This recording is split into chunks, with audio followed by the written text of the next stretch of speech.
Hey, welcome back to DieCash Cars. So today we got the long-awaited Nissan Skyline R34 NISMO from RLC.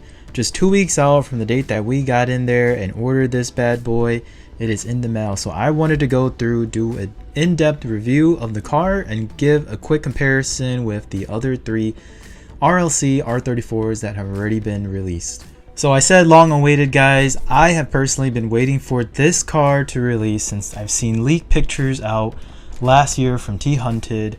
Just the fact that they were going through and making a fourth iteration of this car in Nismo livery, and I can forgive Hot Wheels for that ghost graphic, which, to be perfectly honest, in person here it doesn't look terrible, but man, guys, look at that thing.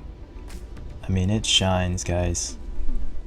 This was the sole reason for buying RLC this year. I actually increased my accounts by 3, so now I have a grand total of 5. And as I said in previous video, guys, I missed it. I only got this one of all 5 accounts, but it doesn't matter, guys. This thing is awesome in hand. I'm just happy to have one.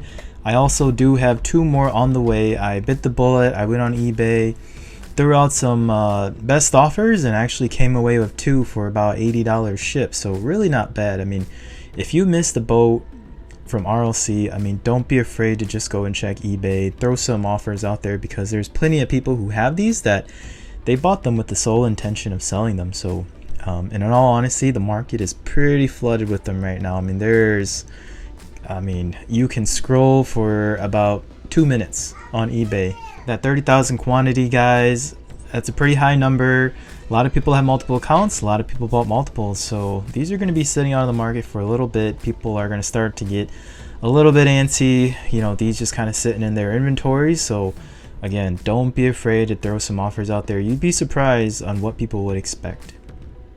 So as far as value goes on this car, it's currently selling right now for around $100. So I've seen plus or minus $20. Like I said, I purchased 2 on eBay recently for $80. I've seen them go all the way up to $120. But I think $100 is pretty much where it's netting out right now. Where do I see value going for this car moving forward?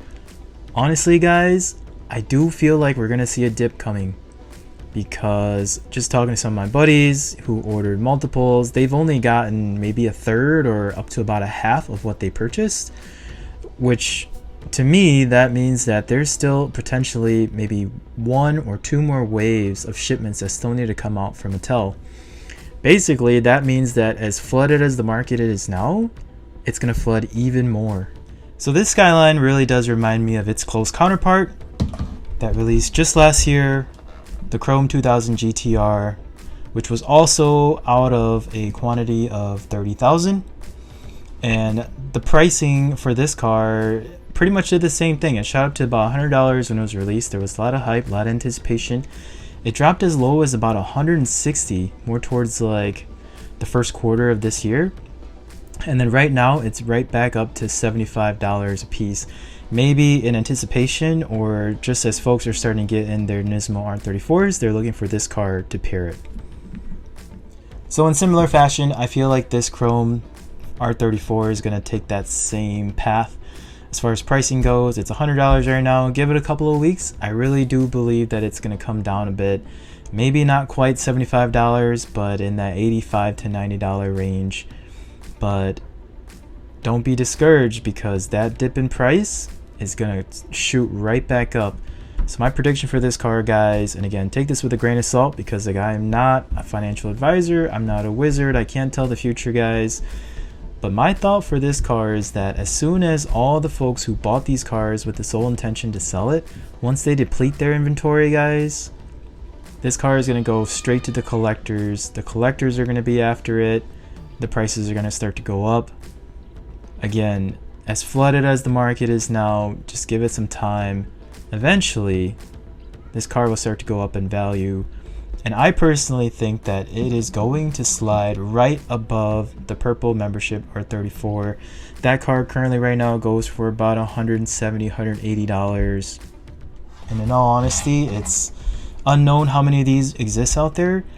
If this car can reach $180, I feel like this Nismo R34 in Chrome, which is numbered, I feel like this car can definitely surpass this one in value. So again, I don't know how long it's going to take to get there, but we'll definitely have a better viewpoint of where it's going to go in its trajectory towards the end of this year. And just for a quick comparison, guys, I know I talked about it a million times on a number of my videos, but the blue R34 here, just from the last video that I did talking about the 20% drop in cars, the last couple of sold listings of this car has actually gone up. I mean, it's actually a little bit over the $400 mark now. It's about $420 to $430. So, I mean, if anything, that's a positive, you know, just knowing that this car is going up in value. And again, I'm sure it's all built off the hype of this chrome R34. And then the convention piece in yellow, this car is actually staying pretty stagnant right now. So it's still in that $600 threshold. That's kind of where this car is sitting right now. But believe me, guys, as time goes on, and if you know anything about how RLC convention cars kind of work in this hobby, values tend to go up. Reason being, guys, is Hot Wheels is actually a hobby that I feel like it's still attracting a lot of newcomers, right? So as people cycle into the hobby, these are the cars that everyone is shooting for. So if you were able to get these at retail, if you were able to snag these, you know, for a decent price, guys, they're definitely good holds. You know, obviously they're good eye candy from a collector standpoint. Who wouldn't want them? But if you're looking at it from an investment standpoint, I honestly feel like there's still plenty of room to grow on these cars. So just a quick update for you guys. Let me know if you're able to snag that NISMO R34 from the RLC a couple weeks ago. Let me know how many you got, and let me know what you think about the value of these cars. I honestly think that we have just crowned the new king of JDM. I think the 510 is starting to take a seat back, and this is the new leader in the clubhouse for JDM. Let me know what your thoughts are. Like, subscribe, guys, and I'll see you guys next time on DieCash Cars.